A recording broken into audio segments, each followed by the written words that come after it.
أعوذ بالله من الشيطان الرجيم يا أيها الذين آمنوا كتب عليكم الصيام كما كتب على الذين من قبلكم لعلكم تتقون. Ini dalil yang umum berkaitan dengan perintah puasa. Apabila nuzul perintah ni, semua umat Islam yang mengaku kata beriman kepada Allah diwajibkan supaya berpuasa. Sebab itulah di awal daripada ayat itu kata Allah Subhanahu wa taala, ya ayyuhallazina amanu, wahai orang-orang yang beriman. Sebab puasa ni tuan-tuan, bukan boleh tentu semua orang puasa. Puasa ni benda hak kita tak boleh tipu siapa. Kita buat puasa ni ikhlas sungguh kerana Allah Subhanahu wa taala. Puasa ni kalau kata tuan-tuan masuk dalam bilik ayak, telan ayak sampai 2 kilo, 2 galen ayak pun telan. Sat lagi tuan-tuan lap kering-kering. Lap kering-kering tak apa siapa pun tak tahu. Saya keluar daripada bilik ayak, saya pergi berlakon buat muka sekupang tu. Letihlah puasa. Pasal puasa tak boleh tipu siapa. Kalau kata semayang kita boleh tipu. Kita duk tunggin semayang sehari 200 rakaat pun kita boleh ada perasaan apa dia? Mesti ramai orang tengok aku semayang Dia mula duk mai rasa seronok orang duk tengok kata dia semayang tadi. Lillahi ta'ala, dia tadi tertolak di sisi Allah Subhanahu wa ta'ala. Lagu mana orang nak bayar zakat, orang yang nak bagi sumbangan, nak infak harta pada jalan Allah, macam-macam jalan mereka buat, nak panggil, nak buat, nak bagi 5,000 saja, tapi dia buat dengan PC, press conference, macam-macam semua mereka panggil habis. Pasal apa mereka panggil tu? Pasal nak tunjuk kata mereka baru bagi RM5,000. Benda ni benda yang boleh tunjuk kepada orang. Tapi sabit dengan puasa, tuan-tuan habaq kata tuan-tuan puasa pun orang tak tahu, tuan-tuan kata tuan-tuan tak puasa pun orang pun tak tahu. Ini yang dikatakan ibadah yang paling kita tak boleh tipu, melainkan Allah Subhanahu wa taala sahaja yang mengetahui. Sebab itulah dalam sebuah hadis qudsi Allah taala kata apa? Wasaumu li, puasa kamu untuk aku, wa ana ajzi bih, aku yang akan bagi imbalannya kepada kamu. Aku yang akan hitung, aku yang akan kira, aku yang akan nilai daripada juzuk puasa kamu tadi ni. Muslimin dan muslimat yang dirahmati Allah Subhanahu wa ta'ala. Sebab itu apabila kita melihat di akhir daripada ayat puasa itu kata Allah Subhanahu wa ta'ala, la'allakum tattaqun, mudah-mudahan kamu ni boleh termasuk dalam kategori yang mendapat pingat takwa daripada Allah Subhanahu wa ta'ala. La'alla tu bila kata kita mengaji dalam bahasa Arab dia panggil sebagai apa? Litaraji' indal mukhatta', yakni bahawasanya Allah Subhanahu wa ta'ala memberikan satu harapan, bukan pasti. Sebab tak semua orang yang puasa ni dia boleh naik pada martabat tangga takwa tadi, belum tentu. Sebab tu Allah Ta'ala kata la'allakum tattaqun, mudah-mudahan kamu boleh jadi orang yang bertakwa kepada Allah Subhanahu wa ta'ala. Sebab dengan jalan takwa ini tadilah kita boleh mendapatkan satu benda yang kita impikan selama ini, iaitulah mardatillah, keredaan Allah Subhanahu wa ta'ala. Sebab itulah bila masuk dalam bulan Ramadan ni tuan-tuan, perkara yang dia mendidik kita paling utama sekali apa dia? Sifat sabar dia lentok sungguh dalam diri kita. Bulan Ramadan ni bulan yang penuh dengan kesabaran bagi siapa-siapa yang puasa, penuh pada diri dia tadi ni sifat sabar. Dia kena pupuk pada diri dia sifat sabar. Kalau tak ada sabar tuan-tuan tak boleh mai pada petang ni. Nak main duduk dengar tazkirah baik balik pilih nak main duduk dalam masjid ni dengan duk mengantuk apa semua ni baik tak usah duk main lah. Tapi kita fikir pasal apa? Aku buat ni kerana Allah Subhanahu wa ta'ala, kita main juga. Kalau nak fikir ke tak larat ni semua orang tak larat, nak fikir ke letih ni semua orang letih, tapi kita letakkan semangat kekuatan iman kita tadi dalam kita meletakkan keesaan kepada Allah Subhanahu wa ta'ala. Muslimin dan muslimat yang dirahmati Allah, sebab itulah apabila disebutkan kepada kita yang dimaknakan sebagai umat Nabi Muhammad sallallahu alaihi wasallam, puasa ini terbahagi kepada beberapa peringkat. Antaranya fasa yang dimaksudkan sebagai fasa mukhayyar.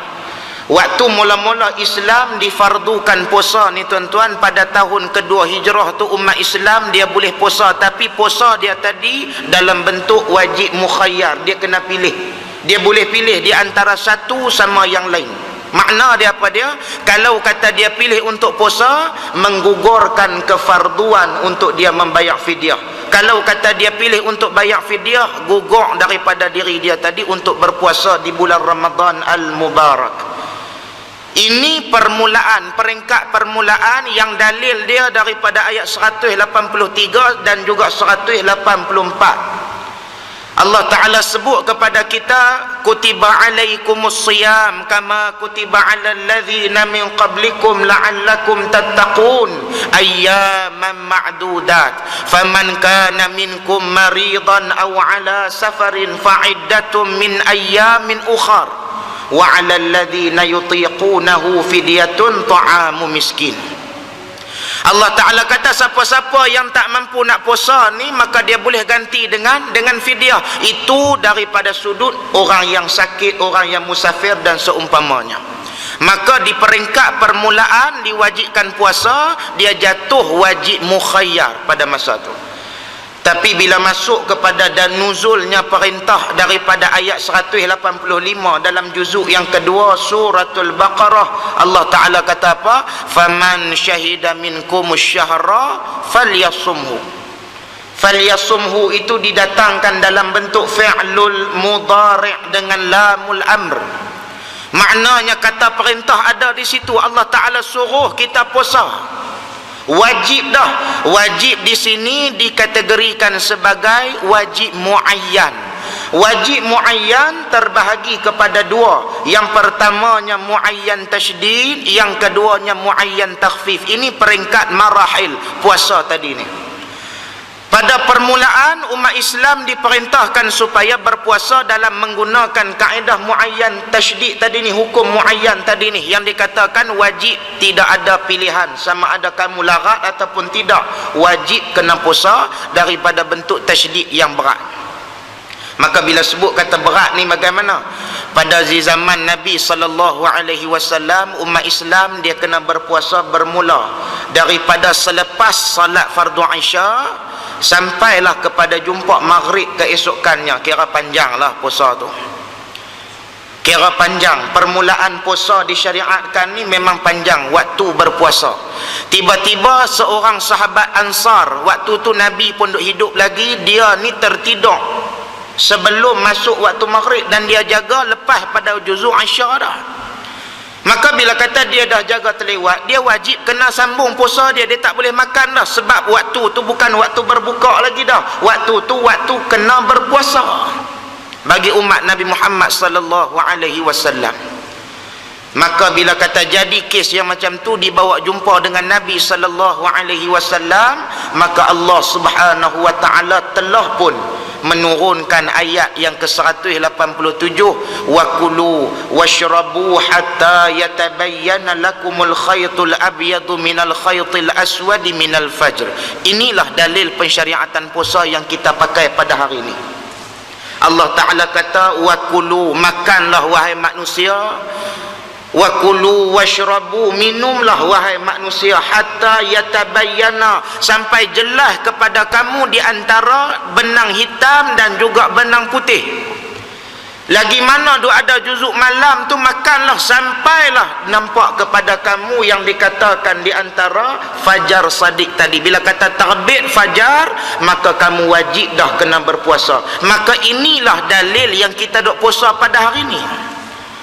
Orang tanya kita puasa pakai dalil mana? Daripada ayat 187 dalam juzuk yang kedua daripada suratul Baqarah. Kita tengok kita ni boleh puasa bermula daripada bila? Mula daripada terbit fajar sampai tenggelam matahari. Ini puasa syariat Nabi Muhammad sallallahu alaihi wasallam. Tu pun ada yang tak puasa tuan-tuan. Ada. Bukan kata puasa lama pun 12 jam puasa kita ni. Tu pun tak puasa berlambak-lambak. Kalau kata kita jadi umat Nabi Allah Adam alaihissalam, ulama khilaf tentang puasa Nabi Adam ni.